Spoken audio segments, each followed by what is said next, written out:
Alejandro González Iñárritu.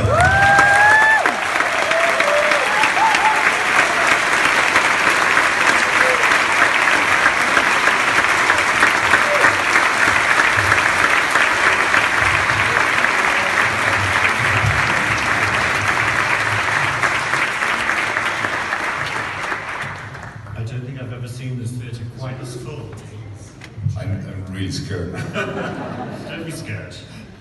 Alejandro, so much to talk about. We're going to have some questions, so don't worry, you will have time to ask questions as well later on.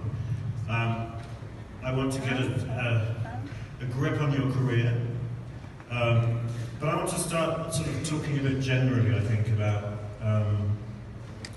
cinema and where it sits at the moment. We are in the most turbulent time, I think, certainly in my lifetime, in the world, in many countries. I would say it's a global, an existential crisis. And I want to know where you think cinema fits into this. You know, at the same time, cinema is having its own existential crisis, as the ways of consuming film are changing so fast. So, you know, I've always seen your films as the nexus of humanity and politics. What do you think? Where do we go from here? And how can cinema help? I think that the first thing that it's difficult, because to answer that we will have first to define what is cinema. You know, for many, cinema is a personal expression, an artistic form to express a personal view of the world.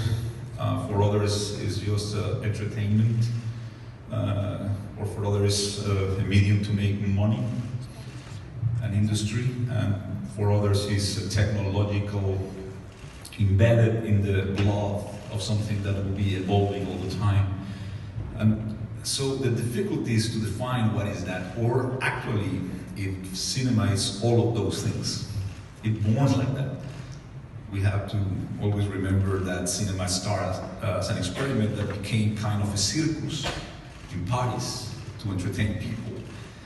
And then it developed in a way, a form of expression that is actually now, I think, the most important art form in the world, has been for 50 years, that involves so many arts.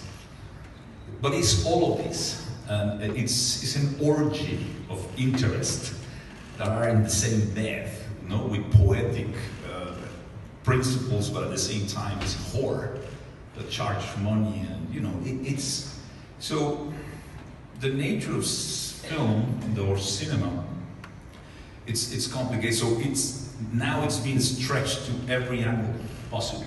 It's all, and every time is more radical. So the radical poets now are really radical. To not move the camera, no narrative, no plot. But then the mercenaries of money, like, let's just make, how they call in the studios in the United States, they call content, to fill the pipelines. that's how they express in the studio. Let's make content to do the pipelines. And then I think another problem is the dictatorship of the algorithm in the world we're living. You know, I think all these streaming services are basically managed by algorithms that are designed to keep feeding the people with what we like, and they stretch the taste that when we make choices, they start giving us more of that. And the problem is that the algorithms are very smart, and they have more capacity of us to decide those things, but they are not creative. And they don't know what people don't know they like. So suddenly the people, I think, is getting niche of consuming things. And I think one of the challenges that cinema is losing is irrelevant in a way now more than ever, because a lot of niches has been created. Everybody has their own TV series, everybody has their own, and it's very hard now to find a conversation around pieces that really touch everybody, which in a way is fantastic, because I can tell you it's much more diverse. Today, much more young people has the ability to make a film, to be exposed, there's fantastic work, so there's a great things happening, but there's a terrifying things happening too, so I don't have an answer. I mean, I'm not sure I know how the algorithm system works at Netflix also. Maybe some of the future platforms will also operate by algorithm, but you can't dictate creative storytelling using algorithms, surely. Well, guess what? Now I think I was reading something that a lot of friend directors of mine were sending between us, because we said this is the end of the world. And there's now a company that designed a system of algorithms that they feed that system with, I don't remember if it was like 48,000 scripts to analyze from the 50s to now.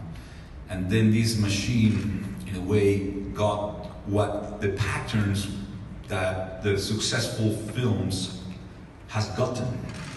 And now an executive in the studio can decide based on that. You give your script, your idea, and then they put it in the algorithm and say, it contains 72% of that. Okay, we'll find it, but if your thing is not that, so it's heading that way. That's what I'm saying. We are living we're going to a terrifying dictatorship that is completely unhuman and suddenly will narrow much more who we are, and instead of expanding, and at the same time that it will be resistant to that. So anyway.